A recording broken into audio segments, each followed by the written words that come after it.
ये आपका अच्छा सवाल है, क्योंकि बीजेपी को तो अब यही लग रहा होगा कि यही ट्रेंड रहेगा। दूसरा चरण 45 टक्कर बराबर है, टीएमसी यहां पर 44% वोट लेकर सही जरा ट्रैम को थोड़ा सा थाम लीजिए, क्योंकि दूसरे चरण का वोट प्रतिशत पहले हम दिखा देते हैं आपके ट्रैम में, उसके बाद टिकट कटाएंगे हम। बीजेपी 45%, टीएमसी 44%, लेफ्ट 8%, अन्य 3%। यहां पर भी भारतीय जनता पार्टी 1% से आगे नजर आ रही है। बीजेपी का यह अनुमान था, आपको ध्यान होगा जब अमित शाह ये बताते थे कि दूसरे चरण के बाद किस तरीके से भारतीय जनता पार्टी ने 100 का आंकड़ा छू दिया है, लेकिन ये देखिए 45% और 44%, यानी कि यहां मामला उतना स्पष्ट नहीं है। सईद, अब लाइए जरा अपना ट्रैम और बताइए हमें सीटें।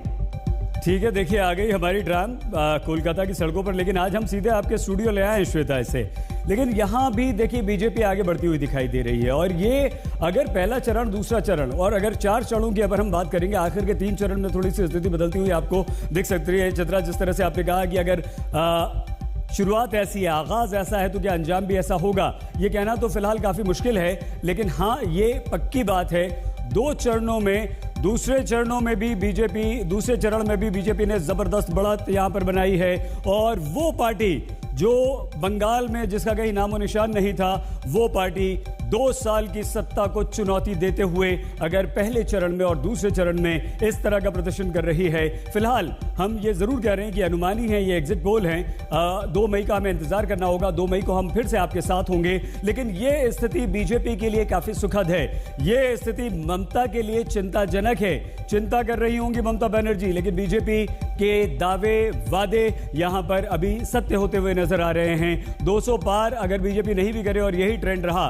तो ये ट्रेंड अगर 8 चरणों तक जाता है और इसी तरह से रहता है, तो बीजेपी पश्चिम बंगाल में बहुत बहुत अच्छी स्थिति में आज्ञा दीजिए।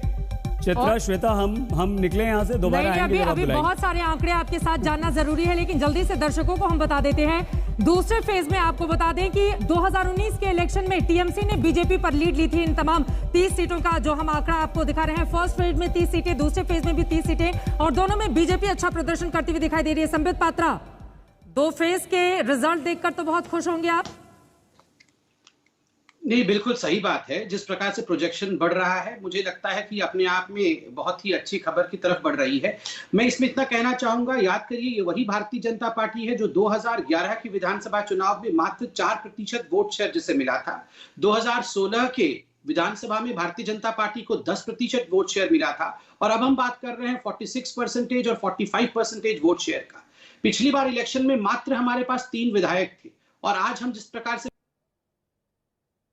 ये बात दर्शाता है कि मेहनत में और जमीन पे काम करने में भारतीय जनता पार्टी आज सर्वाधिक आगे है। हमारे पास नेतृत्व भी है, हमारे पास नियत भी है, और सबसे बड़ी बात है, बंगाल में जिस प्रकार से गवर्नेंस नहीं हुआ, बंगाल में जिस प्रकार से करप्शन हुआ, बंगाल में जिस प्रकार से कट मनी का कल्चर चला, केंद्र के सारी नीतियों को बंगाल ने दरकिनार किया, जैसे कि किसान सम्मान निधि को किसानों तक याद रखिए कि चाहे टिकैत जी हो, राकेश टिकैत जी, वो सारे किसान जाके वहां पर बंगाल में हमारे खिलाफ प्रदर्शन कर रहे थे, वो हमारे खिलाफ बोल रहे थे, किसानों को भड़काने की कोशिश कर रहे थे। उसके बावजूद जिस प्रकार के वोट शेयर देखने को मिल रहा है, आयुष्मान भारत बंगाल में लागू नहीं हुआ,